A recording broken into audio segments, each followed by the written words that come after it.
Hi, everyone. Welcome back. My name is Brittany. I manage the programs here at ICA, and I also run the student board here. So I'm just going to do some quick intros for each of our panelists, and then I'll hand it over to Chloe, who will be moderating the panel. So starting from, what is this, left to right? I'll start with Chloe. Chloe Reison is the Associate Director of the Sachs Program for Arts and Innovation at the University of Pennsylvania. The Sachs Program of Arts Innovation's mission is to support and inspire creative practice and practitioners across the university in all 12 schools, in the university's artistic and cultural centers, and through the many partnerships and collaborations that connect Penn to the world at large. We support a vibrant creative community and wish to ensure that our community members are valued and supported in the ways necessary to thrive. Chloe joined the Sachs program in 2017 to establish its grant-making initiative, and prior to that worked for the Pew Center for Arts and Heritage, supporting arts and culture across the 5-county region of southeastern Pennsylvania. She has an MFA from Penn's Weitzman School of Design and the BS from Skidmore College. Next, we have Zinzi Harley, who is an independent curator, brand strategist, and creative consultant. She holds a BA in Arts Administration with a minor in Art History from the University of Kentucky, and an MA in Museum Studies from the University of the Arts in Philadelphia, where her research centered on the activism, histories, and organizational frameworks of Black museums. As a student, she was amongst the first DEI fellows at the University of the Arts and participated in the inaugural Museum Professional Seminar at the Student Museum in Harlem. Harley's curatorial efforts focus on enriching the narratives and interpretations of contemporary art, material culture, fashion, design related to the African diaspora. Previously, Harley served as assistant curator at the African American Museum in Philadelphia, where she played a key role in curating exhibitions and programming. She founded the Philadelphia chapter of Black Girls in Art Spaces, organizing meetups at notable venues like Fabric Workshop Museum and the Philadelphia Museum of Art. Her involvement extends to various Philadelphia entities and historic sites, including roles such as co-curating programming for the 2023 Mural Arts Black Artist Fellowship, managing community programs at Ars Nova Workshop, and curating exhibitions at the Past Present Projects. Additionally, Harley is the founder and creative director of Zen Design, a creative agency and quarterly magazine for the curator and all of us, offering tailored brand strategy services, including social media, PR, creative direction, consulting, and programming for cultural brands, artists, and institutions. Currently, Zinzi is advancing her studies by pursuing a PhD in art theory, aesthetics, and philosophy at the Institute for Doctoral Studies in the Visual Arts, where she was recently named the 2024 David C. Driscoll Fellow. Next, we have Caitlin Pomerantz, who is an interdisciplinary artist, educator, and curator based in Philadelphia. Pomerantz works across mediums to pose questions about ecological relations, land use, power, and place. Pomerantz is the founder of Matters, an arts learning initiative connecting art and design materials, labor, and land, which currently runs as a course at the University of Pennsylvania in partnership with Rare Philly. Pomerantz is a critic in the MFA program at the School of Visual Arts and a lecturer in the Fine Arts and Visual Studies at University of Pennsylvania. Next, we have Farah Rahman, a cultural worker whose inquiry and meaning-making processes is activated through a scaffolding of scholarly research, cultural organizing, curation, and filmmaking. Farah's interdisciplinary methodology centers Caribbean women's narratives, political and social imaginations, and visual culture. She is a PhD candidate at the Annenberg School for Communications at the University of Pennsylvania. Farah was a part of the Black Star Film Festival team for a decade, where she served as a panel curator and producer, and has provided curatorial and research assistance on the exhibitions Assemblage, Lossless, and Swarm Terrence Nance, which was at ICA, woo! She is currently producing a performance series and installation for Black Star Projects with the artist Jody Minaya as the 2023-2024 curator in residence at Express Newark. She mounted the film and video exhibitions Things We Do in the Dark, Cinematic Experiments, in Kinship, which featured 30 video works from the artists who engage in collaborative approaches to contemporary filmmaking. She is the director of camera collecting for advancing multimedia research arts at the University of Pennsylvania. And last but certainly not least, we have Riley Wesolowski, who is a tour and highlight supervisor at Christie's, where she oversees traveling exhibitions for New York sales and global locations, as well as a global exhibitions touring in New York. Riley joined Christie's in 2022 as a coordinator for the firm's public New York exhibitions, spanning over 20,000 square feet of gallery space across the sales categories. Riley began her early career as a curatorial work study student at the ICA, while earning a degree in art history from Penn with a focus on post-war art. Riley brings her passions for the arts into her daily operational support of Christie's, carefully overseeing the presentation of the many masterful objects that come to New York each season. Originally from Atlanta, Georgia, Riley now resides in Brooklyn, New York. Can we have a round of applause for these amazing panelists with such diverse, interdisciplinary, cool backgrounds and interests, and just everything that they're working on. I'm really excited to hear what comes out today. And yeah, thank you everyone. Chloe, I'll pass it over to you now. Thank you so much, Brittany. It's wonderful to be in dialogue with the four of you and to be able to talk today about careers in the arts. Speaking from my own experience, the pathway to a career in the arts is often not a straight shot. Unlike other professions, there isn't always a clear and direct way you get from point A to point B. But I think that's also often what attracts many of us to the arts. We are interested in working and thinking outside of the box, and therefore we find the winding and the often less predictable path exciting and engaging. I wanted to ask the four of you, when you were starting off in college, do you remember what you thought your career path would look like, and has your career path differed from your expectations?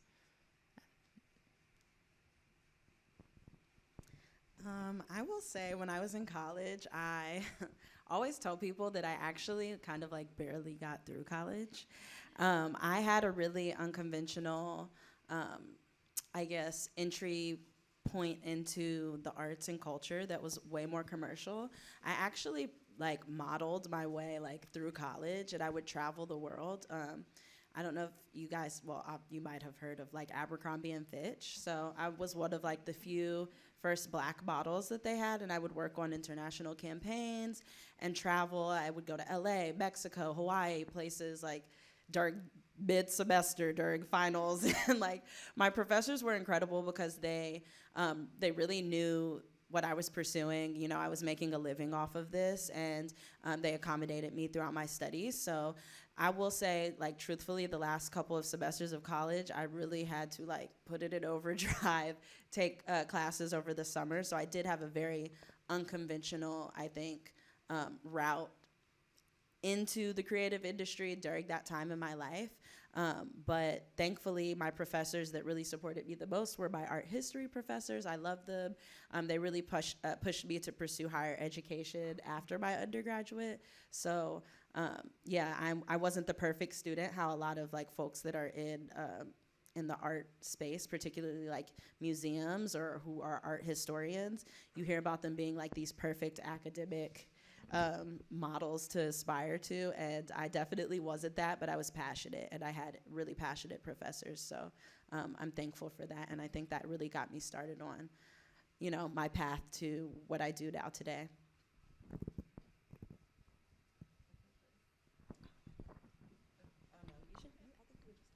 Hi. Wow, great. I loved hearing what you just shared, and I'm excited to be on this panel with you all. I don't think I really understood what a career was when I was in college. I don't think I had a sense of the options and how to pursue them. For me, college was a bit of a scramble in a different way. I was not a model. Yeah, I always had several jobs. And from those jobs, I learned lots of very different things. I worked at a contemporary art space at the University of Chicago, which was called the Renaissance Society, and that was the job where I probably got my greatest art education, and particularly one summer getting to organize their art book library. I worked in a coffee shop that was in the basement of the same building, and I think I there developed more skills for just kind of hustling and making money and forming community as well. And then I also had a job at a museum as a kind of educational docent, and I think there I started to get excited about teaching. So I think that when I was in college, I had a sense of the things I wanted to be doing. I just didn't know what I wanted to be. And, it's taken many years to kind of figure that out. Hello. Yeah, I feel that on both fronts. I'm thinking about how there are as many pathways into a career, a thing called a career, as there are people. And for me, I moved from Trinidad to Philly in 2012 for school. And so I knew that I wanted to work in the arts or in some intersection of like reparative justice, and had a thing in me that was always seeking like creative expression, and also has a mother who's an artist who was formerly excluded from art spaces, but always kind of cultivated that as a place of curiosity or just finding meaning. And so I think maybe even in that tradition of like, oh, well, I'm in these spaces that you were precluded from, but you allowed me into these spaces. Neither of my parents have college backgrounds, and I was also working a lot through undergrad in various jobs, but arts production being one of them, from event services at the ICA to actually also being like the first public engagement intern here. And so for me, there was always a kind of wanting to connect what the expression was to an audience. And very early on, I was able to find people who were looking out for me by just like showing up and doing the thing and like sincerely following certain questions that I was asking, or interests that I had about like an arts movement. And Philadelphia is such a rich city and place for that. So it has been a soft place to land. And so I think college kind of felt like maybe the incubator space, but it wasn't the thing that drove it forward. It was like a holding place. And Fred Moten says this thing a lot about the university, how it's not a space of enlightenment, but it can be a space of refuge. And I feel that, like, I feel like I was able to have some refuge to like figure some things out, tinker, experiment with friends, collaborate, fail, play, try out different forms and audiences, but also in maybe sometimes an errant way where it's like, this is not a career, but it's like working towards a set of questions that I have. Yeah, I can round us out. Thanks again for having me here. I'm really humbled to be speaking with all of you on this stage. Yeah, I think when I arrived to college, I did not know exactly what I wanted to do in the arts. My high school didn't have art history like as an offering, so it was something I kind of found out about through like my art teacher and through books, and then figured it was most likely what I wanted to do in college, and then kind of solidified that once I got here. And then, as Brittany mentioned in my intro, I was really lucky enough to work here at the ICA, which was a really formative experience for me because I was working with Robert and the exhibitions team on the exhibitions here, and by like the time I started working here, I'd kind of figured out that curation probably wasn't the exact route I wanted to go, and I wasn't so sure about academia either, and I was just knew I wanted to be in the field but was struggling with figuring out in what capacity. And I think it was a really eye-opening experience because so much of the labor that goes into a lot of what we see and is visible in the art world is really invisible. You know, the teams that support the exhibitions, like organizationally, the art handlers. There's so much that goes into it, and that's just, you know, one microcosm of how much goes into so much of what is visible in the art world. So I think, you know, that was really eye-opening, and kind of like landing on exhibitions is something I really enjoyed, and the pace of them being kind of ever-changing and getting to engage with so much interesting material and support so many like various projects, and really bringing amazing visions to life, I feel like is just such an energizing way to experience the art world and support so many amazing thinkers. So yeah. Great, thank you all. I'm going to ask each of you kind of some questions about your kind of your different kind of careers and the kind of the journeys you've each taken, and then I'll kind of have a few more questions that I'll pose to the group. Zinzi, so some of this, what I'm going to kind of say is repeated from your bios, but I kind of ahead of time was kind of digging into your bios and kind of thinking about, you know, just the different experiences you've all had, the pathways you've taken, and have some questions that I'd love to ask you. So, Zinzi, you previously worked as a curator at the African American Museum in Philadelphia, and you also founded the Philadelphia chapter of Black Girls in Art Spaces, organizing meetups as notable venues like the Fabric Workshop and Museum and the Philadelphia Museum of Art, in addition to curating programming for various producers across Philadelphia. At some point, you pivoted or added another layer to your work by founding Zinzine, a creative agency and quarterly magazine for the curator in all of us. Can you share with us what prompted you to create Zinzine, and do you view that as a pivot or more as an added layer to your ongoing creative activities? Oh, I love this question. Thank you so much. So when I started Zinzine, I had, like I said before, I had always worked in a more commercial, like editorial type of space with the work that I did as a model. I got to work with incredible creative directors, a lot of really amazing talent, people that kind of were doing really well in their particular space. I was coming in kind of just as talent, while some of the other models I worked with were literally like high fashion models. The producers were working on campaigns for all types of brands. So my exposure to that, I think, and my interest just in the editorial world and visual culture was always there for me. And it kind of led me into my studies with art history.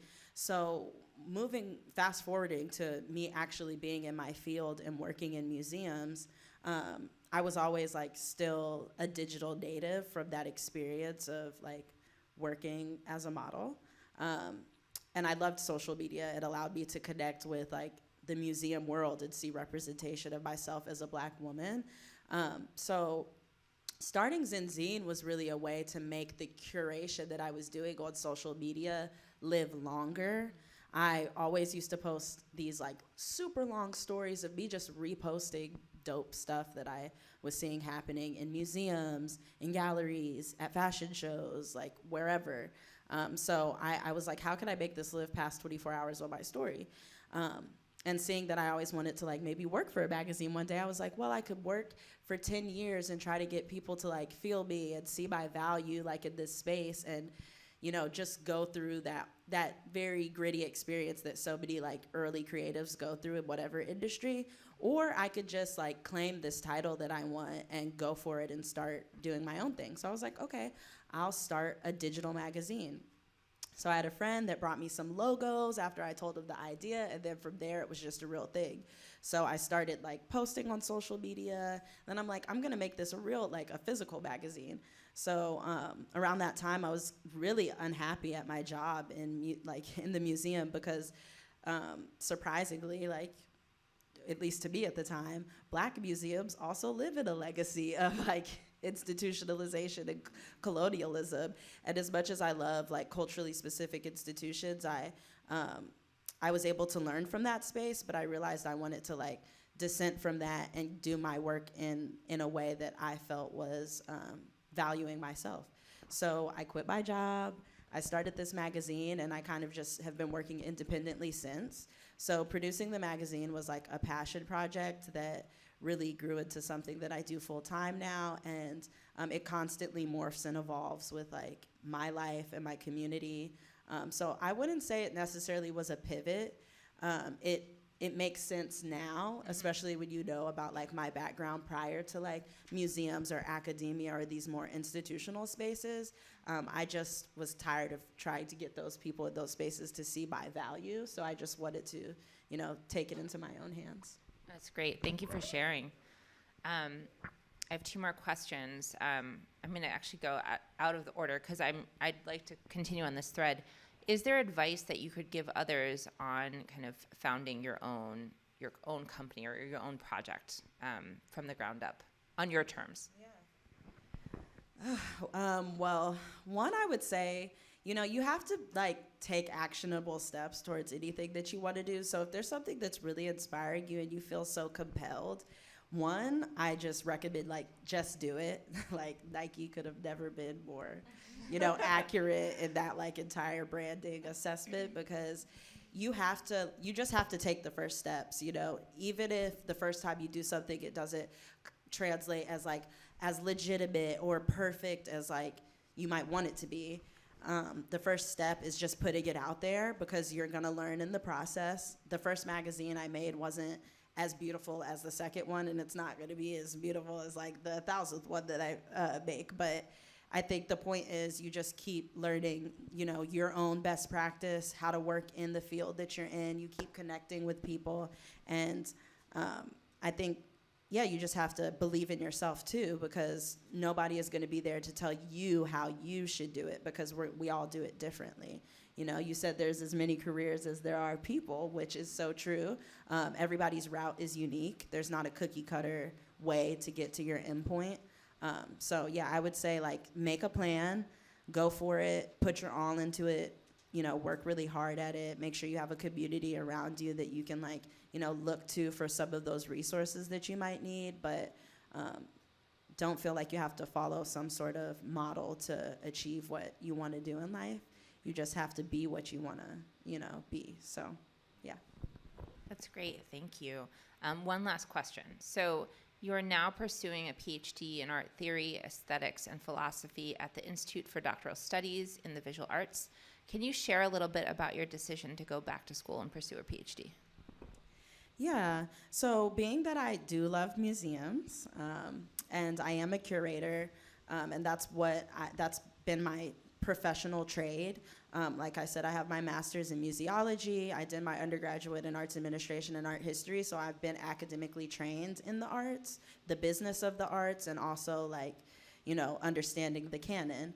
And I think at this point, for the direction I want to go in my career of wanting to be able to teach at some point and be a professor and continue, like, I think this love for learning that I've always had, I've really respected my professors, and they continue to do great work into their careers at academia.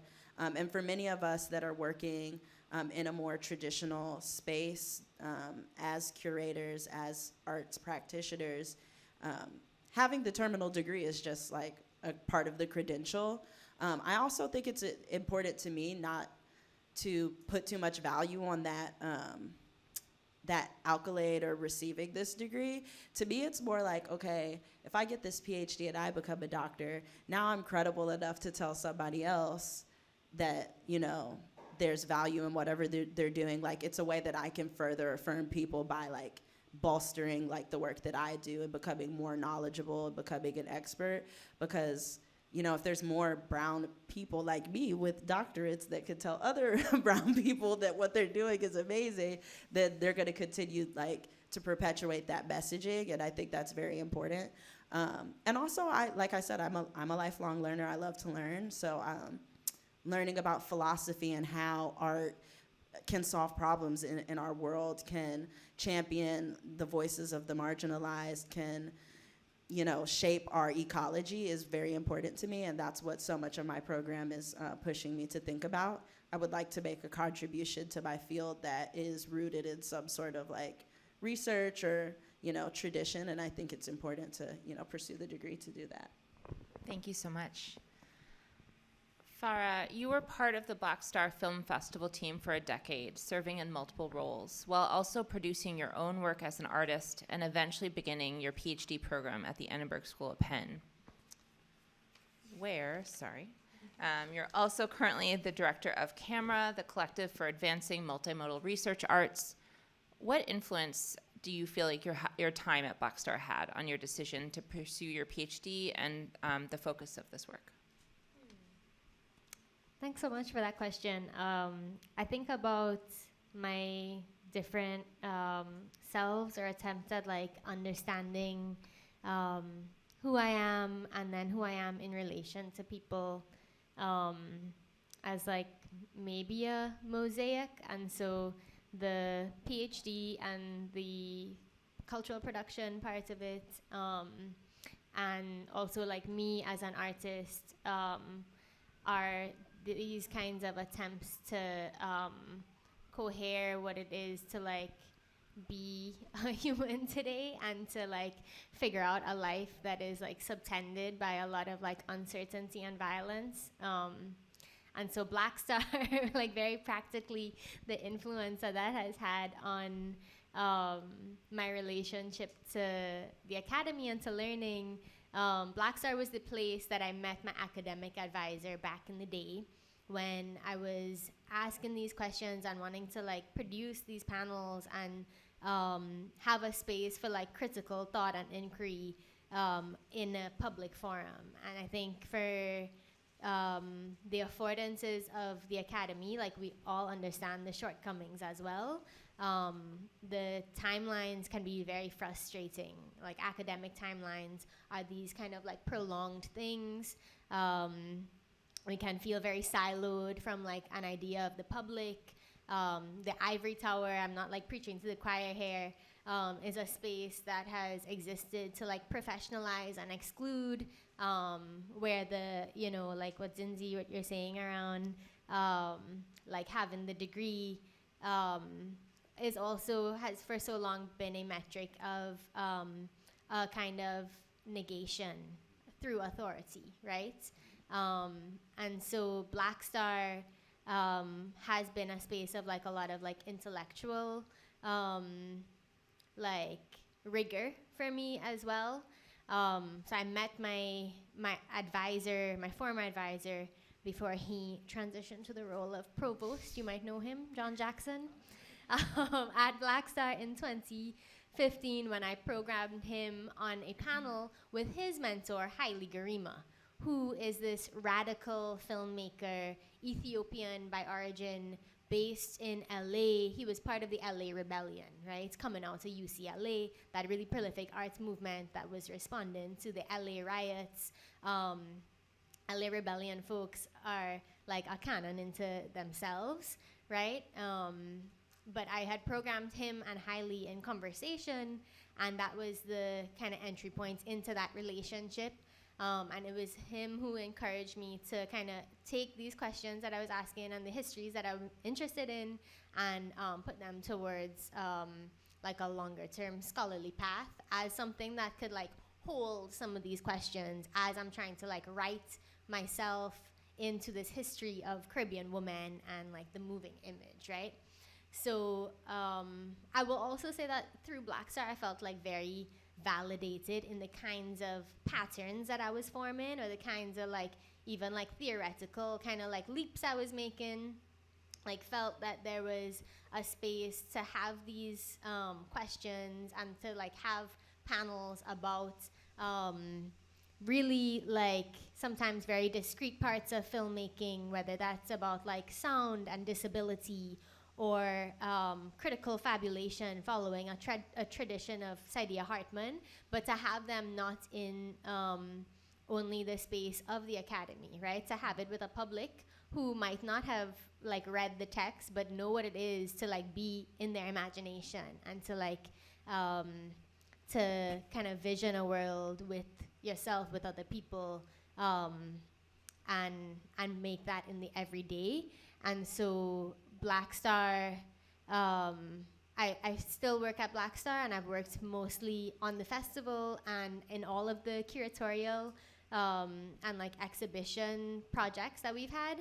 Most recently was the one that was here, that was in 2023? I'm like looking at Brittany to jog my memory, but and that was a really fulfilling experience because it was a retrospective of Terrence Nance's work, who is also a filmmaker who had come up through the Black Star like circuit through the years. And so all of these things kind of like the edges touch for me and overlap. And I think that's the thing about like, well, sometimes when you're in your career, you don't even know it because that's not the thing that's on the forefront of your mind. What you are kind of concerned is about is like what you're doing and why, and like the people that are also like driving you, right? So yeah, that's the relationship between Black Star and the PhD. Thank you. And you touched on this a little bit, but I want to tease it out a little bit more. So you weave together multiple practices: artistic, curatorial, research, and pedagogy. Can you speak to the importance for you of weaving together those multiple tracks? For sure. I feel like I've been talking a lot about audience earlier, which wasn't something on my mind, and maybe because I'm like sitting on a stage, that is what is turned on in my brain. But Toni Cade Bambara has this notion of the authenticating audience, which she calls the set of people that name you. And I think there are people who name us in different spaces. And so for the ways that I think we are going to need to exist in the world, we need to figure out audiences of different scale, and also be like really specific about like who you want to talk to about a certain thing. The pedagogy thing and the practice of like what scholarship is for me has been about actually trying to like make some of these links that I'm seeing in history more public. And so my dissertation work feels like a way to like write this history of Caribbean women, as I'm also like culturally producing with Caribbean women, because we've been written outside of this canon, right? And so in some sense, there's this kind of corrective impulse, but I don't want to stay suspended there. I don't want to stay suspended in the, well, we've been wronged, therefore we have to write it by this kind of thing. It's like, yes, we can do that, and also as we're doing that, we can like fully take up a space that doesn't have to be in relation to the forces that want to like limit us. Yeah, and so there's so much in like live production that I also work in and make that I think is like so specific to ephemeral work that you can't get in a film, and so being drawn to different forms I think is just kind of how I work, and like that's my engine. But not all of us are like that, and I think sometimes like the more specific you get, the stronger your work can be too. And so that's not like a prescriptive thing either of like you need to have this like academic component and you need to be producing XYZ things and curating. Like it seems like a lot of us are like, multi-hyphenate or wear many hats, and however we try to like describe people in our multitudes, I think is wonderful, but then also just like as clear-eyed as you can be about what your questions are and what your like entry into a story or to a form is, I think is like, yeah, will only end up helping you turn more towards like your truer self. Great, thank you. Caitlin, I first became aware of your work through We the Weeds, which was a botanical arts and outreach project aimed at expanding knowledge of the wild plants of Philadelphia. You then pursued your MFA at Penn and subsequently your master's in education from Harvard. Through your current artistic and curatorial work, you consider narratives of place and the ecological and social relations and histories unfolding within them. And you are the founder of Matters, an arts education initiative connecting artists and designers to materials to labor and land, creating groundwork for creative practice rooted in awareness, care, and repair. Can you share more about how you arrived at creating the Matters Initiative, and where are you hoping to take it? Yes. Yeah, I think I'll say before I answer the question, everything you just described was sort of a chapter 2 of life. There was like a whole chapter 1 of, as I said, kind of not knowing what I wanted to do, what I could do. I just got derailed because I saw a student I know. In college, I switched my major a number of times. I ended up graduating with a degree in art history, in part because I think I wanted to be doing art, but didn't totally know what that meant, and it also wasn't really supported in my family as a viable career path. And so I think I tried to turn art into what I thought was more of like a business pursuit or a professional pursuit. And so my first job out of college came to me through a really great professor. He got me some work in Berlin where I got to do an English translation of a German book project for these 2 artists. And I kind of went there, thinking I was interested in the translation and language and cultural immersion, but actually getting to spend time with 2 artists who were not the most famous artists, but had lives as artists was really eye-opening to me, that, these very smart and talented, but in some ways regular people could be artists. I should also say I grew up in New York City, and I think my idea of what an artist was like, you're in MoMA, you're kind of in this whole other tier of existence. So getting that first job was eye-opening.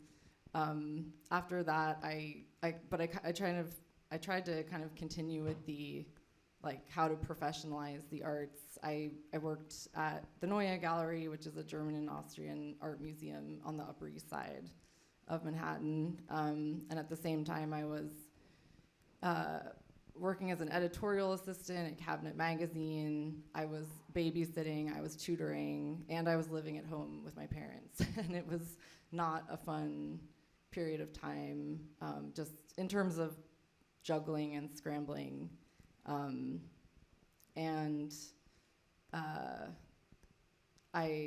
There is more to this story, but I was not very happy, and I ran into a high school English teacher in a supermarket and sort of made my case for my unhappiness, and she said, oh, well, a teacher at the school just got sick and we need someone to cover for her for the rest of the semester. Can you teach 5th and 6th grade English? And that was not really on my radar at all, but the job was well-paying, and I was going to make much more than I was making with all the various jobs I was doing, and I just decided to give it a try. And it was through that job that I was able to kind of save up some money of my own and actually moved to Philadelphia, where I originally came to do like a post-bac program in fine art and sort of try to make up for this art education that I had really wanted and couldn't, quite figure out how to have. And that was a very transformative period of time, and continued to have various jobs along the way. Kind of fast forward, well, I'll say a little more. So I had an art studio at that time and was kind of working alone, making art, and had my first show, which was a show of paintings, and it was actually at the Brodsky Gallery at the Kelly Writers House. And it was very exciting for me. Some of my favorite poets were coming through the Kelly Writers House, and the idea that they could interact with work I had made was thrilling, and I had all these exchanges with them. But then came this question of selling the art, and I felt very confused about how to approach that. I didn't really have mentorship in that way, and I found it a little bit discouraging. Not for lack of interest, but it confused me. It felt strange to make these really meaningful things and then try to like put a price on it, and then if someone buys it, then do you make 10 more of those things? It got me very confused, and it actually for a while kind of shut down my attempt to be making art and be an artist. And then I learned that there are grants that you can apply for where in advance how much money you will make. You don't have to like quantify the art object after you've made it. And that was a really exciting moment for me. And that's when this project, We the Weeds, began. I met this amazing botanist, and we started doing these kind of ethnobotanical tours, and we're making kind of prints and wheat pasting them around Philly, and it just kind of like gained traction. People wanted to learn. This was when Philly was a little bit less like hyper developed as it is now. There were a lot of vacant lots, and it really was this beautiful like urban jungle, as they say, but it really was.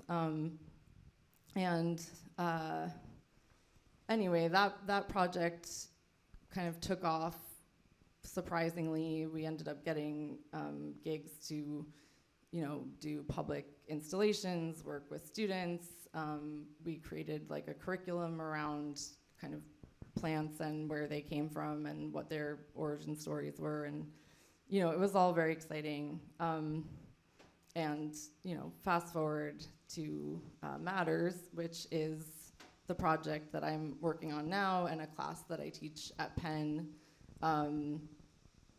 Matters basically is a way to connect artists to the materials that they're using, and to think about the land and labor concerns kind of surrounding those materials. And I think that was just always at the root of my interest in art. I got interested in plants because I wanted to know how paint and dye was made. And so it was always kind of this interest I was carrying around, like, well, how do I learn about this aspect of art? And I felt like I couldn't find many places to do that. And when I started teaching, I also noticed that students really wanted to know, where their materials were coming from, where they were going to end up when they put it in a dumpster, if something was toxic or not, if something had, come out of adverse labor conditions. And there just wasn't a good place to kind of get that information clearly. So I had an amazing opportunity to apply for a Sachs curricular development grant here at Penn. I should also say I'm a part-time employee here. I'm not like a tenured professor or anything like that. But Sachs, this grant fortunately was open to any faculty member at the school, and I applied to design this class called Matters, and I got the grant and ran it for the first year in, that was 2023. That sounds about right. Okay. And it was a great experience. My department supported me to run it a second year. And then it kind of went into this strange tangle of curricular review to see if it could become a permanent class. And so it's been in this review process for almost 2 years. But just last week, I learned that it has passed, and so now it is a permanent class at Penn, or as permanent as I am here. Yeah. So where do I want to take it? I mean, my dream when I designed Matters was I actually designed a school. I designed like the art school that I would have wanted and that I think should be. And my goal wasn't necessarily to be teaching Matters as a class, in a Ivy League higher education setting, although I'm very lucky to be able to do that. But I think ultimately I would love to be able to open up this programming to more people, and also to work with some of the amazing people I've met along the way and like collaborate to make some kind of, learning space of our own. I think that's my answer. I'd also like to have a book. I want to make a book. That's great. Thank you. Riley, you worked here at ICA while you were a student at Penn and were also involved in organizing performances for Penn student bands. You then went on to work at Westwood Gallery in New York City, which is dedicated to recontextualizing art history, supporting the local Bowery arts community, and rescuing, preserving, and archiving the works of overlooked artists' estates. And then you were at Artist Space, where the mission is to foster the artistic and cultural life of New York City as a primary venue for artists' work in all forms. Now you're at Christie's, one of the major auction houses in New York, first as an exhibition coordinator and currently as a tour and highlight supervisor. I imagine these have all been very different spaces to work within and navigate, and all reflect different and important facets of the arts and art spaces. I'm curious, how have these different spaces impacted the directions you've moved in? Yeah, definitely. I love the tidbit about Penn bands. I suspect that was a Sachs grant pull as well. Yes. If Penn Records, the club still exists, I highly recommend joining it. And I would love to put together a PA system sometime again. Yeah, so I mean, it's a great question because they are obviously all really different spaces, and it has been interesting to kind of experience so many different facets of the art world. And I do think something that's kind of important to say up front that I learned kind of throughout the process is that it's a much more nuanced and interconnected ecosystem than I think it can seem. I think when I started at Christie's and I learned that we have an entire museum services department and we host museums constantly and they're both clients and consigners, and that was mind-blowing. And then even when I was at Artist Space, which is a fantastic institution in New York that's actually really similar to ICA, which is I think what drew me there when I first moved. It's a non-collecting, nonprofit institution. I don't think they like the word institution, but for lack of a better verbiage. But anyway, and I helped organize their like end of year, gala type thing, and the entire guest list was like gallery directors and like and I was like, oh, and they're all like best friends, and I'm like, oh, okay, like it's a small world in a lot of ways, and it's also like a really interconnected one. But just to back up a little, I think a piece I've kind of left off of here is that when I first moved to New York, I also did a year in grad school. And the reason I didn't include it is because I didn't finish that stint of grad school. And I think I was graduating, I don't know, perhaps some of you are in a similar position. I was getting ready to graduate and saw a lot of my friends in finance and et cetera with jobs lined up, and was really panicking about what to do when I was graduating. And I thought grad school felt like a safe, logical option that was attainable and sounded good to my parents and to my future jobs. And I kind of got there and just quickly realized how much I based that decision on fear and not on, kind of my true, compass at the time. And so I, at the end of my first year, decided to take a step back and take a year off. And while I was in grad school is when I did my stint at the gallery you mentioned and a couple others, which was a wild time. I'm not going to name names, but one of them paid me with a Venmo of $20 for every day I worked, which almost is worse than being unpaid, I think. Yeah. And in some way, Venmoing me $20 just feels worse. So anyway, it was I just didn't have my wits about me. I wasn't enjoying grad school. I think, yeah, I wasn't ready, and I didn't have clear direction. So anyway, I really wanted to get back to something that felt right for me and felt more rewarding and in the right direction. And I kind of looked back to my time at ICA, like we've talked about, exhibitions always felt right to me, and it has been kind of the thread through each of these different experiences. My role at Artist Space was supporting their amazing curatorial team, and then even my first role at Christie's was organizing the exhibitions in New York. And now what I do is really similar, but just in our global spaces. So I think finding that kind of thread of what felt right to me and recognizing when I had strayed from it was really important. And I met a lot of great people at every step of the way who helped form a great network. I feel like one thing that I would recommend is always just go to things. I feel like it can feel really scary. I remember when I was at Artist Space and like the first show, the curator was like, oh, like, you know, the after party's at like this bar, and I was like, I could never go to an after party with this many like cool people and thinkers, and like that's, you know, I would be way too nervous, but you know, I forced myself to do it, and like, you know, met so many great people. So I think putting yourself out there in whatever space you're in is really important, and yeah. Thank you. That's really great advice. I was going to follow that up with if you had any advice to give students who are interested in pursuing careers in the arts in New York, but I feel like you've kind of touched on that. But is there anything else that you wanted to say?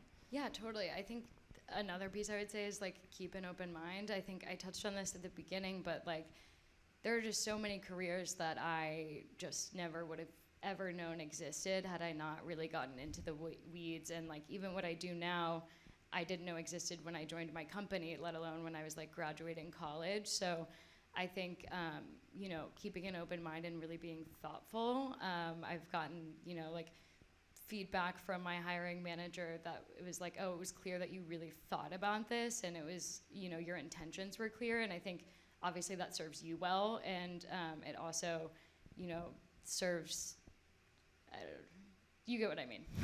But yeah, being like open-minded and also thoughtful at the same time, I think goes a long way. Great. Thank you all. I just looked at the time and I realized that we don't have time for all of my questions. And so I thought maybe I'd end with one, which is, you know, just acknowledging that we are experiencing particularly uncertain and challenging times, with many of our communities actively being attacked and made to feel at risk. From each of your perspectives, what can the arts offer us now, and why are they essential?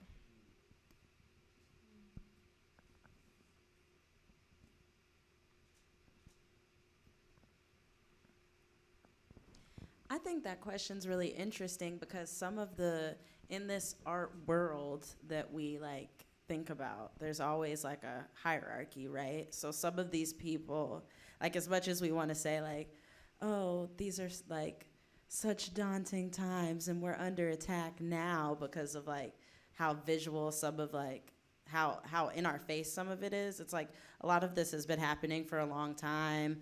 For many of us, it's been happening in other places in our life. Now it's just kind of like in our careers more so. And I think that art is so personal to each and every one of us. So, you know, for some of us, it's like a place for us, something we could utilize as like a means of release and like catharsis and to like experience compelling emotion. And some of us, like, you know, it's a restful place, you know. So I think art should really be about like serving you personally in that regard. And I think it's also definitely a space and a tool that we can like organize around and be able to uplift people and tell stories in a way that acknowledges the multiplicity of our world. So I think, yeah, art has always been under attack, is going to continue to be under attack. I think it's just a matter of figuring out, like, what do you want your experience to be like in this field? What do you want your experience to be like with art when you go spend time with it? Yeah, for me, like, I've always had to fight tooth and nail to get my foot in the door to like some spaces, no matter how qualified I was, just because of like historically what the industry has been known for. So yeah, I think we should be optimistic about it and not like, you know, have such a pessimistic view about like the future of the arts, because we've always been in this state of like limbo or disrepair, but artists show us time and time again that there's like a future that exists. And I think a lot of the work in the arts right now is about futurity and building a brighter future. So yeah, I think we should just keep on keeping on, and you can live a happy life. You can be paid in the art world. You don't have to be a starving artist. You don't have to like go down a particular, whatever the archetype that people have told you you have to follow to do whatever you want in the arts. Like, you don't have to accept that. There's like, things are changing. I used to think there were no Black women in museums, but there's actually plenty of us in them, like, you know. So I think we just need to keep striving towards building a more utopia in every space in our lives. So yeah, I would just say that. Thank you. I was gonna say, and I think it connects to what you just said. I think for a lot of artists, you know, before art is a profession, it's kind of a coping mechanism. You know, art is where you can work through your anxious habits and bring your grief and bring your questions and connect to, you know, people from the past, people and ideas and realities of the future. So I think that the arts, from that vantage point, are crucial just to kind of keep people grounded and connected to realities that are more beautiful than ours.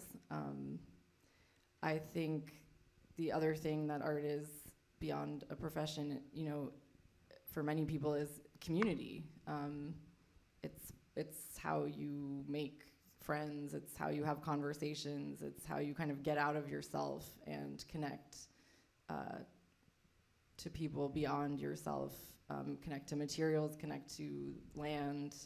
And so for that reason, I think it's crucial as well. And I think artists who are, you know, engaging in art, maybe as a coping mechanism, maybe as a form of community, are also gaining skills, you know, whether that's the intention or not. And those skills are highly transferable to navigating and advocating and, you know, protesting and the things that we all need to be doing and want to be doing right now.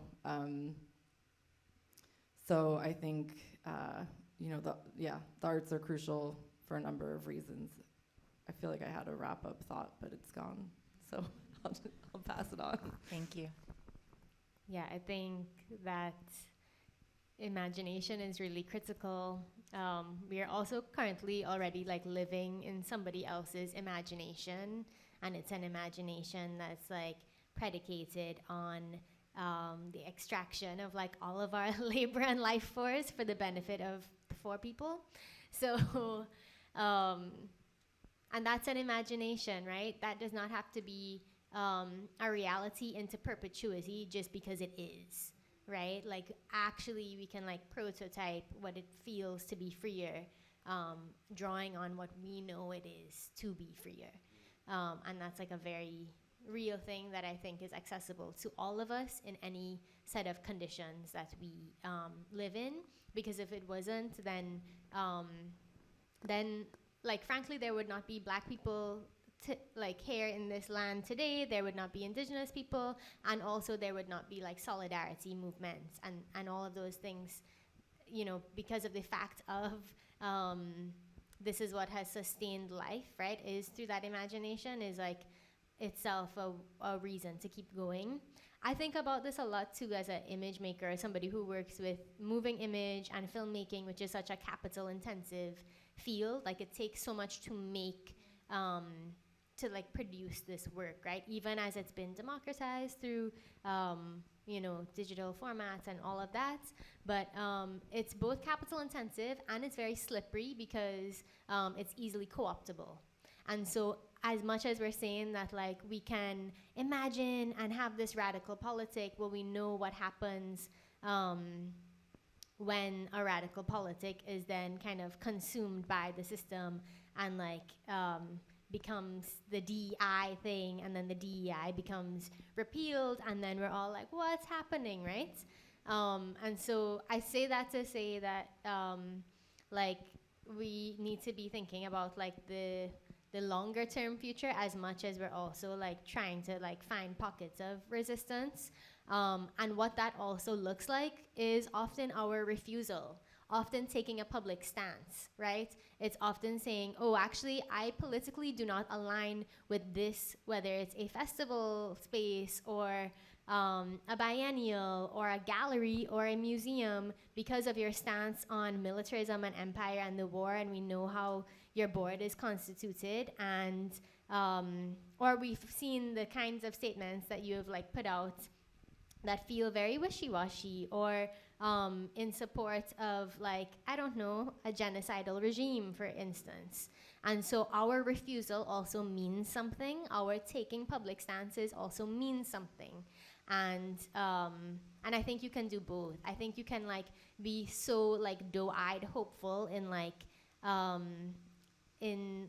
pursuit of this like set of conditions that are better for all of us, as well as like very fierce about a kind of not participating.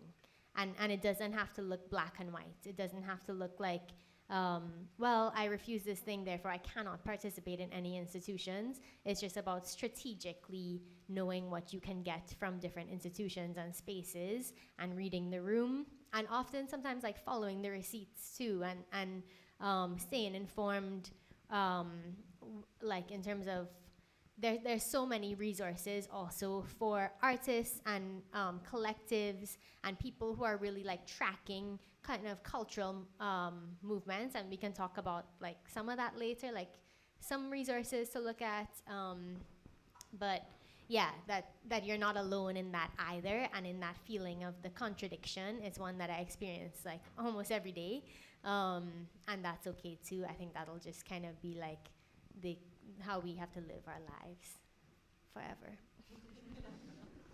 Thank you.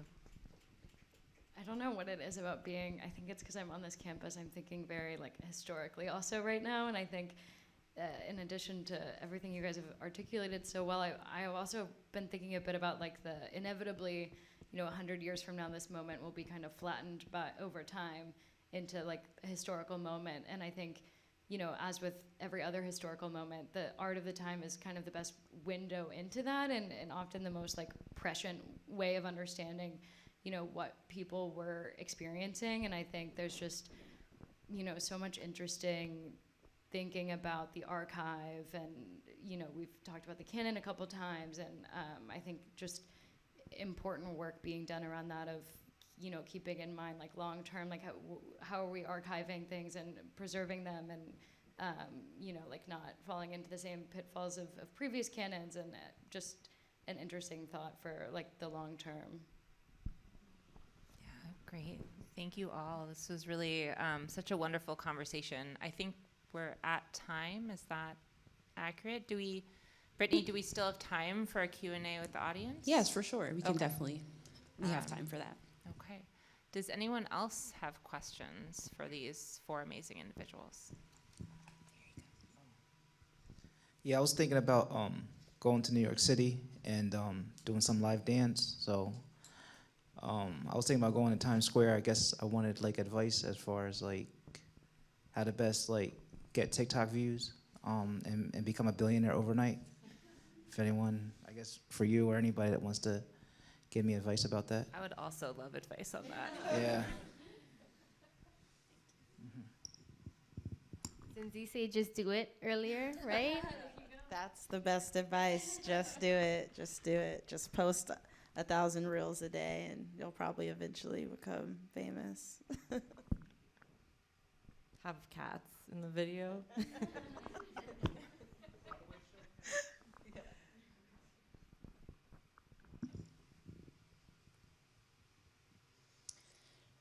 Hi, my name's Annalie. I graduated in 2019 with a Bachelor of Science in Fine Art from upstate New York, and I was really interested in pursuing a master's degree in art. Primarily, I work a lot with like large abstract painting, but I previously, like in the past like year or so, I did a lot like some jewelry work. I've kind of been all over the place doing everything, like trying to find my like niche, but with the master's programs, I just wasn't sure exactly what I should be going for. Should I go for something very specific like painting that's like what I excel at, or should I go for something more broad like a studio art, or just even like art education? What would you suggest maybe? What's your work about? So I do a lot of surreal paintings that are very large. It's a combination of like interior and exterior elements, kind of like my own Alice in Wonderland in a sense. But yeah, just, I do a lot of art shows, a lot of art presentations, but I was just trying to further my career and what would be the best like kind of master's program or for that. I have so many follow-up questions. I don't know if there's a best thing. I think you just kind of do the thing that you feel, and that you can like pivot when you realize like, actually this program is whack, and I've made that decision based out of fear, or like, yeah, I've been there. But and your work, like, are you seeking to like drive like your technical skills forward, or is it something that you want a kind of space of critique and like conceptual? Because I think there's different approaches, right? There's like when you're talking about the studio practice, like if you're trying to like cocoon into the paintings that you're making, and you know exactly what you're trying to say, and you know, like, and that's the focus, then it's about like, well, technique, and what is the space for that, and what are the institutions that are supportive of that, as opposed to a place that might be a more generalist, or at least from my understanding. Why am I answering this question? I don't have an MFA, but something that's like a general or a studio art cohort that you're looking for, that's then about positioning you to like a network and kind of a market. So yeah, I kind of think it depends on like what you're really trying to do, but you all should answer that question. Yeah, I agree with you. I mean, honestly, the question I would ask is, what kind of artist do you want to be? So that's part of what I'm trying to figure out. Like, for my whole life, I really wanted to just exhibit work in galleries and stuff like that. But I feel like there's a component that's missing, which is kind of the, just being around other artists, maybe, be in an environment where I teach with other artists, but I missing that component where I need to like literally go somewhere and work with other people that are also artists. So this whole idea that I had of just like locking myself in a studio and painting isn't exactly working out the best way that I think it would have. So I'm just trying to look for that little extra support. I would just dive in and say, for everybody, like, don't rush into programs that you have to pay money for, that you have to uproot your life for, when you really don't know what you want. I think there are so many ways to be in community with other artists and to experiment and explore without first being in an academic program. And in some ways, I think academic programs can be like the worst place to really be, in a sense, free. There's a ton of like free educational programming. If you're in Philly, there's like Fleischer Art Memorial, there is University City Arts League. You can take free classes at the Wagner. There are a lot of learning opportunities. And you can join an art collective. There are so many in Philly. You can try to get a studio in a building that has a lot of artists around. You can do residencies. There are so many residencies, and some of them pay you, some you pay for. Like, it's a whole range of what they can be. But there are many that you can really explore at and learn through. There are schools of craft, and there's a lot. And I think that it's worth really taking some time to try many different things before you engage in a kind of long-term academic program, would be my advice. Yeah, thank you very much. I wanted to say, Chloe, I know you also have MFA, so if you wanted to speak to it too, I'm happy to hear you. Sure. I mean, I think what you all said was really helpful, and I think the only thing I'd add to that is, I think it's also thinking about what you want to do with that degree. What does that degree afford you? I mean, is it that you want to teach? Is it that you want to, as others said, kind of really kind of dig into your specific practice as you are defining it now? Is it that you want to be pushed in other directions and engage in kind of critical dialogue with your peers? I think I went into my MFA program thinking that I wanted to create work to exhibit and that I wanted to teach. I'm not doing either of those now. I don't necessarily regret pursuing my MFA because I think that for me, it afforded me a perspective that I think was really helpful in advancing my kind of critical thinking.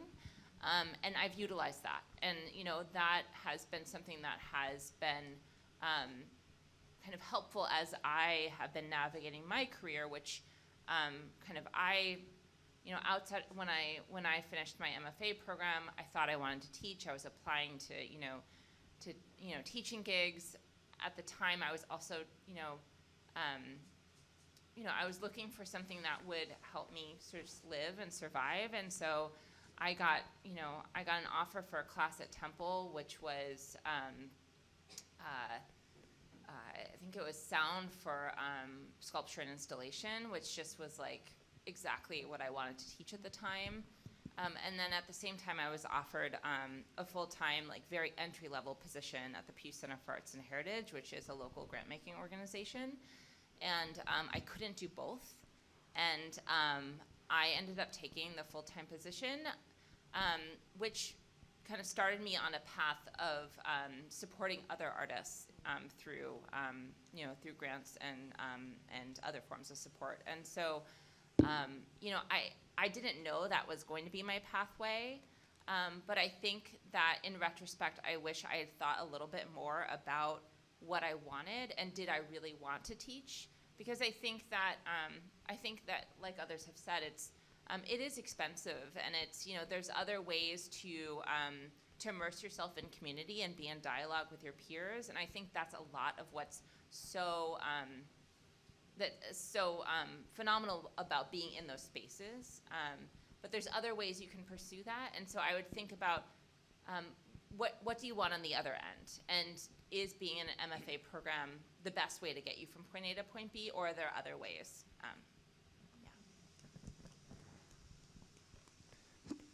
Check. First off, I wanted to thank you all for coming here, and some of the language that you are all using. It's incredibly validating, and it's been a very incredible experience just to be able to see this conversation happening. I wanted to get some perspective. Specifically, I know my purpose in life is to build community through creative mediums. And I wanted to get some of y'all's perspective on specifically some of the do's and don'ts and some things to stay conscious of as a white-bodied man navigating this landscape. And if that gets any of y'all thinking, just kind of some affirmations of just to necessarily recognize the position that I'm in and the position and the potential I have to really empower and centralize the voices towards a just world that we all deserve. But yeah, I wanted to get some of that perspective on that. I don't know if that's a daunting question, but I appreciate you guys. Thank you. Sounds like you're doing pretty good so far, I think that, I don't know, I'm realizing, yes, there's so many systems that of discrimination that exist and that we live in, and we embody so many different identities across our community, and people are definitely feeling the implications of those systems on them at all times. But I'm also starting to understand that the world is changing a lot, and capitalism, I think, is the main thing that we need to be focused on dismantling, because I think it really is the fuel behind so many of the other isms that we experience. So with that being said, I think we're more so in a class war at this point, kind of, and I think thinking about those issues and not centering for me as a Black woman, we're always talking about racism, And it's kind of like, oh, actually, really, it's more of the haves and the have-nots these days. And sadly, there are more like Black and brown people on one side of that than the other. But I think it's important to not always center this like mentality of, I don't know, like othering ourselves. Like, you know, I don't think marginalized people should be othered, but I also don't think that, you know, you should feel like othered too, in, I guess, because your mentality clearly expresses that there's a care that exists and that, you know, you're hoping to be like create inclusive space for people. You know, it's not like you can apologize for like being white, you know, at the end of the day. All you can do is continue to try to do work that focuses on those values that you find to be important. And I think we need to come in community around those values, as opposed to always like being like, oh, you look like this, or you seem like you might be this type of person. So I feel like we should be trying to be more, just more in community with one another, as opposed to like taking a side or having to subscribe to some sort of like perspective. We all have very different backgrounds that inform the way we feel and exist and move in the world. So I like, you know, I don't think there's much you can do beyond just continuing to be educated and being caring. And I think when you have that intention, you can't really go wrong, you know. Sometimes I think some things are just like the way people are socialized. They don't really like learn how to be around different people with different ethnic backgrounds or ways of communicating or abilities. Like, we just need to learn how to be around one another and respect each other's space and call each other by the name we want to be called by, and so forth and so on. And I think those are the things that are going to really help bridge the gap, as opposed to being like, oh, like, I come from a community that maybe has always been in power, but that doesn't mean that I align myself with like these histories, you know? So I think that's the best advice that I can give, yeah.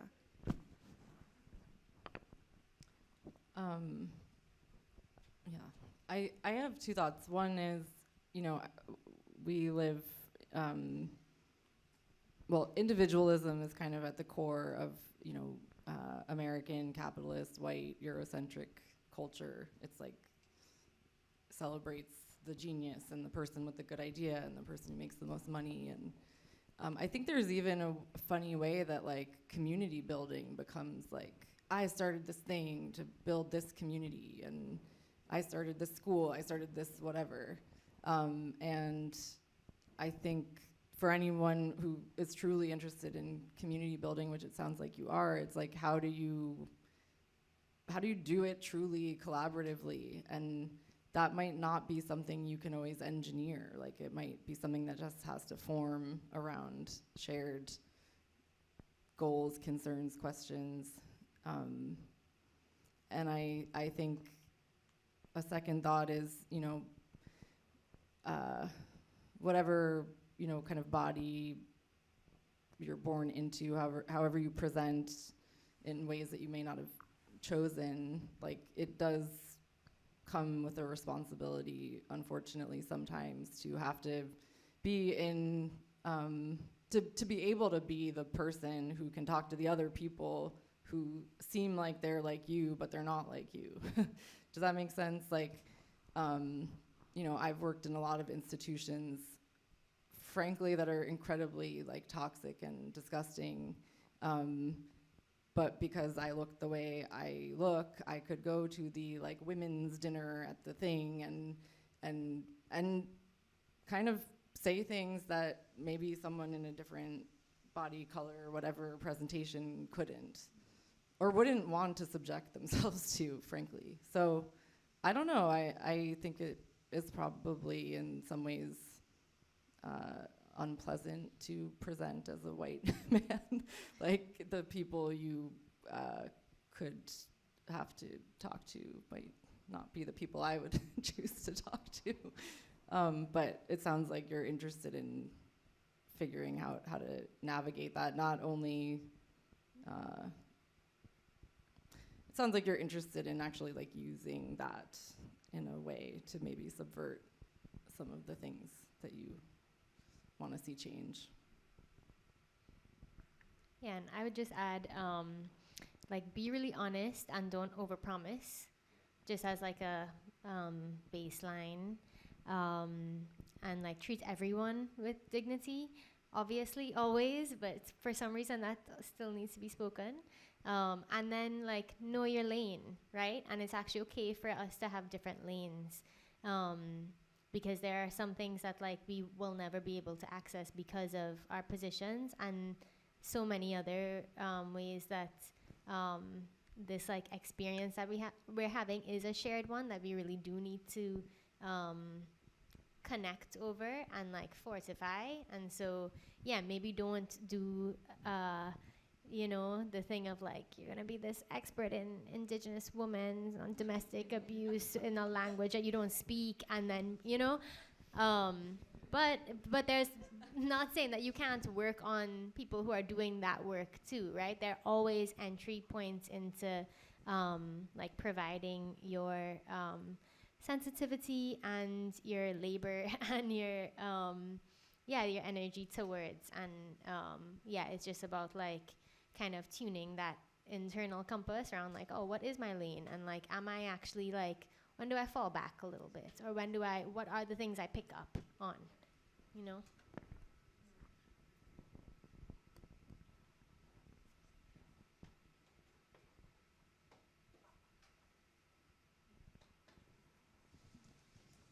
Okay.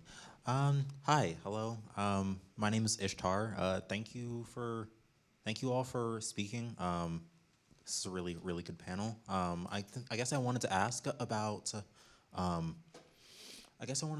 Like academia and like as I guess self barrier and intimidation.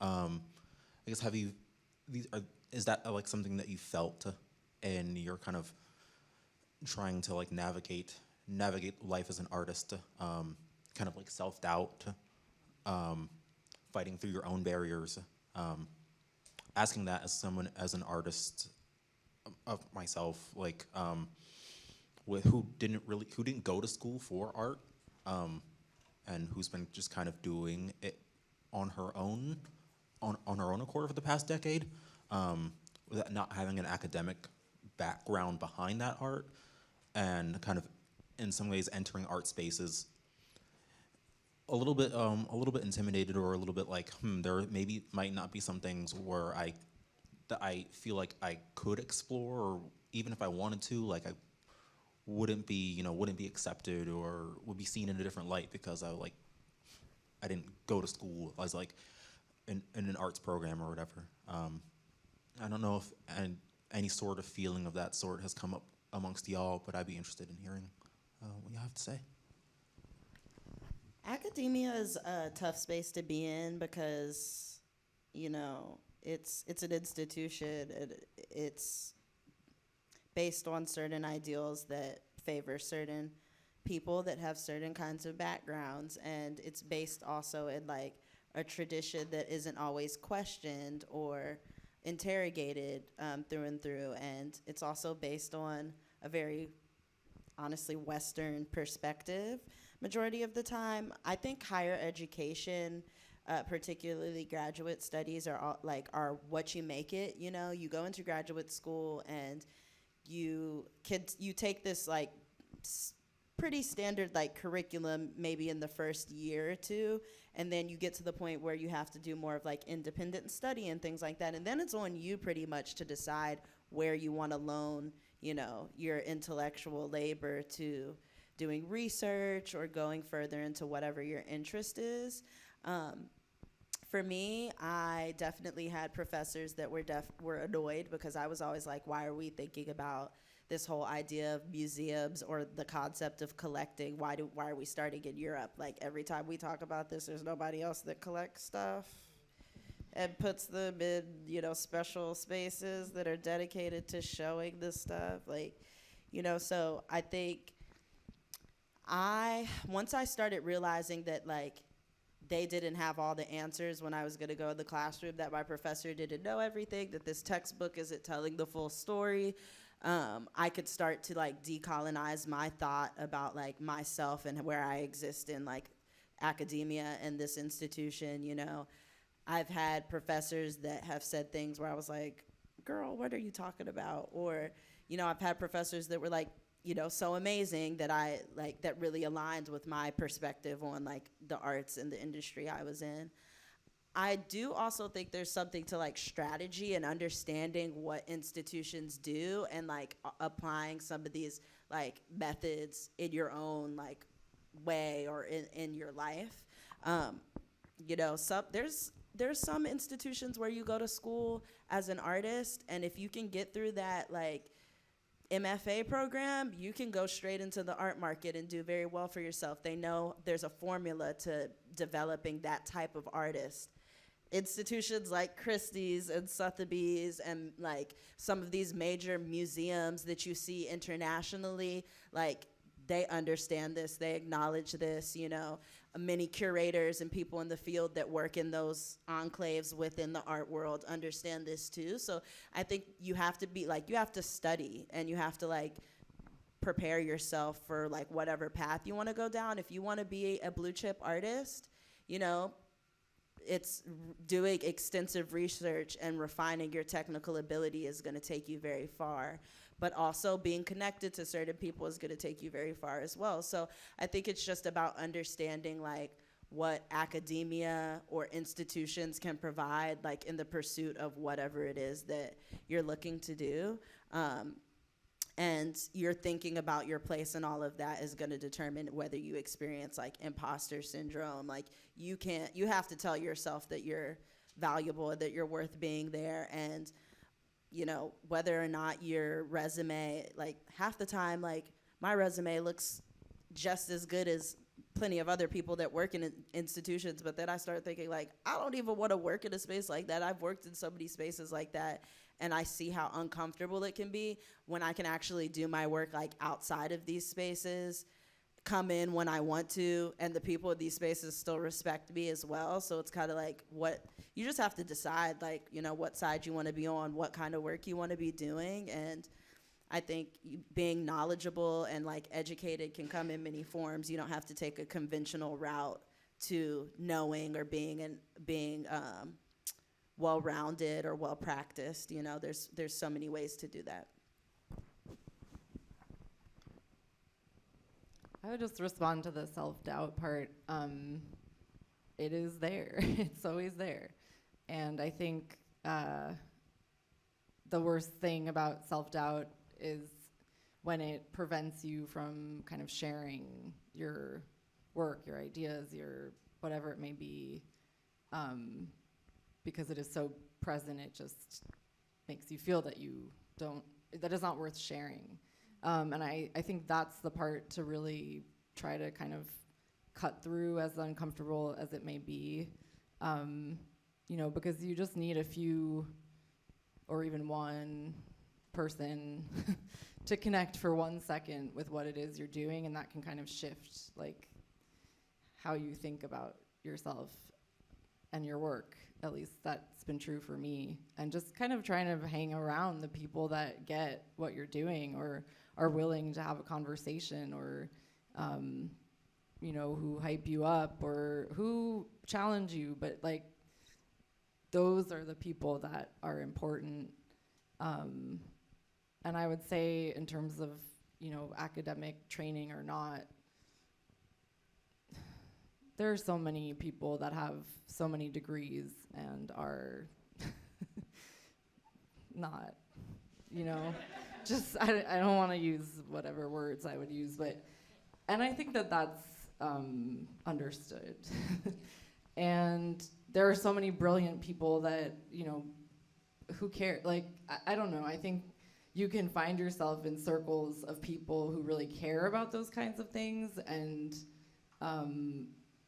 I think that that's not where I ever wanted to be, and but not everyone is like that, and there are plenty of spaces where people don't care and where some people have degrees and don't, and I don't know. I think again you just have to kind of find the people who you think are real and kind of see each other.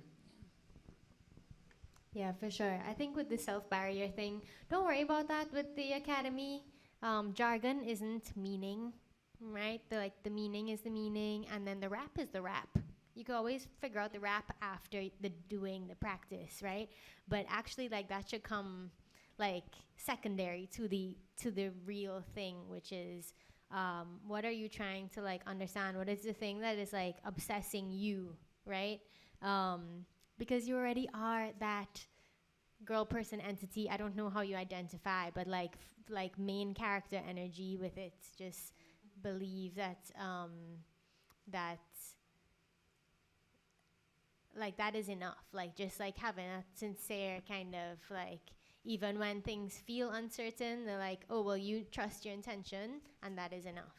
And it doesn't have to be externally validated. And I struggle with that all the time too, of like somebody who has couched a lot of like my desire in institutional relationships, and learning now for the first time, it's like, okay, like how do I like publicly kind of take up a little more space as like an artist, even, you know, when it's easier to then say, oh well, these are the institutions that I belong to, therefore my ideas are valid, when no, the ideas are already the ones that are culled from me observing and reading and practicing and being in the world, you know, and you're already doing that, it seems. And I am also just curious about like what your practices are, and would love to talk more later. Yeah.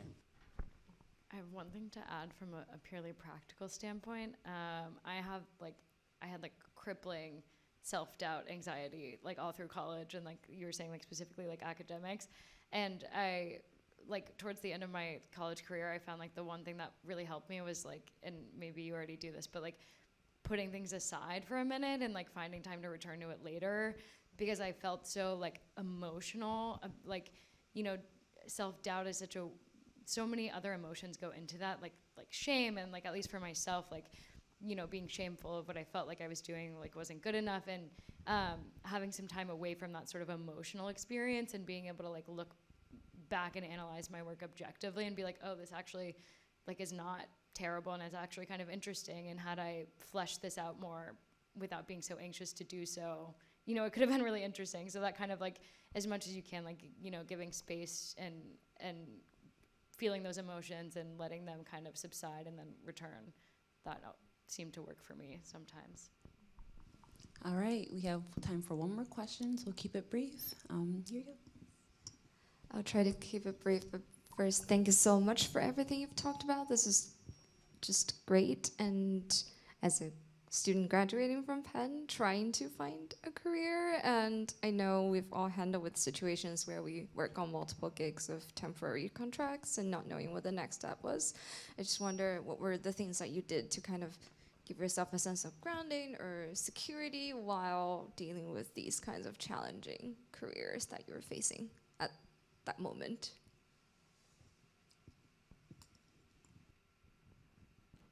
You have to know how to regulate your nervous system so that when things aren't going the way that you think they're supposed to go, that you don't start cracking up. And I know that can be really challenging because people tell us we're supposed to live our lives and it's supposed to look like this, and you're supposed to do everything in this time frame, and you just have to follow your path and continue to do the best that you can and be the best version of yourself, and putting yourself out there and pursuing the thing that you really care about and are passionate about.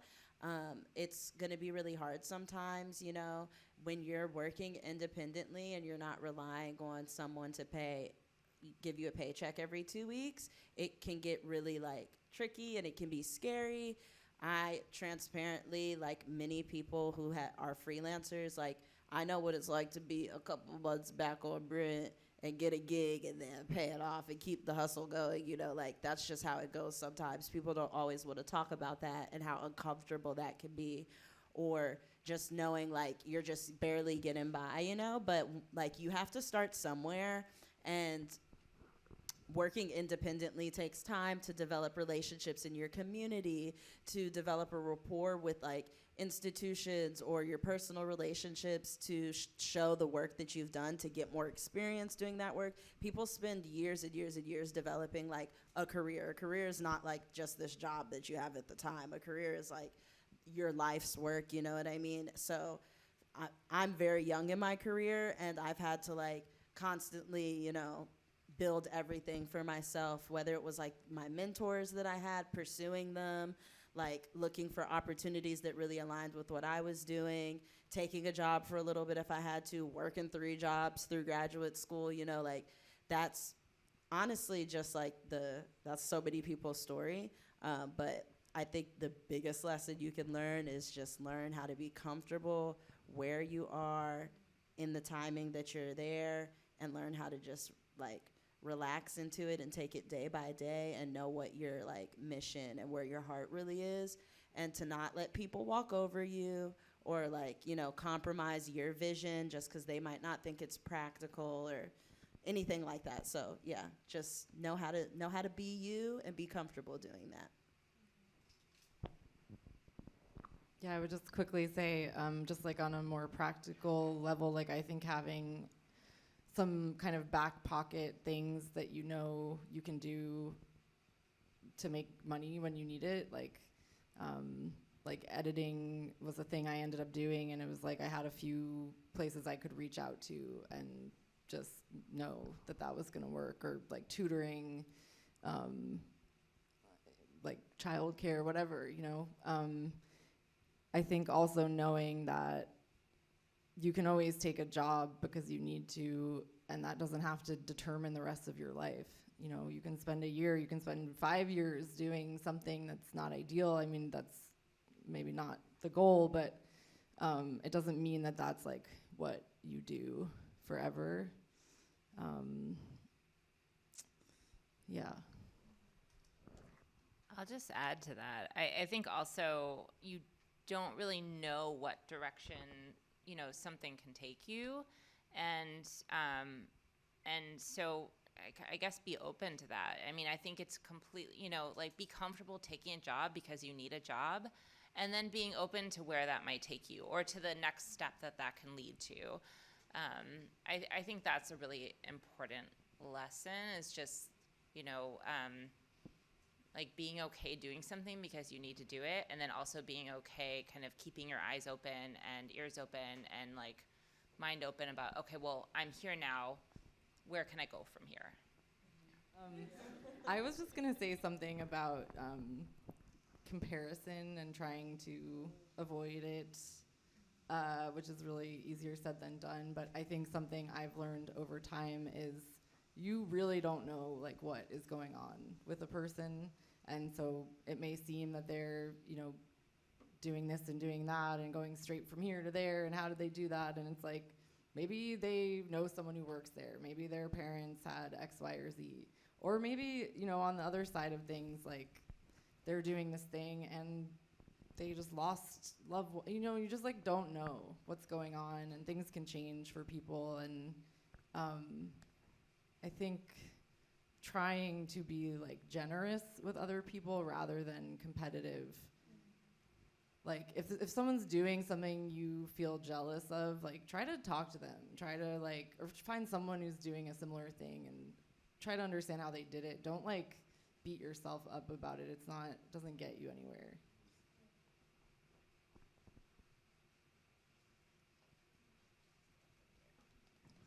All right, can we have a round of applause for all of our panelists again? Thank you so much for doing this. This was a very fruitful conversation, and I hope you all got a lot from the program tonight.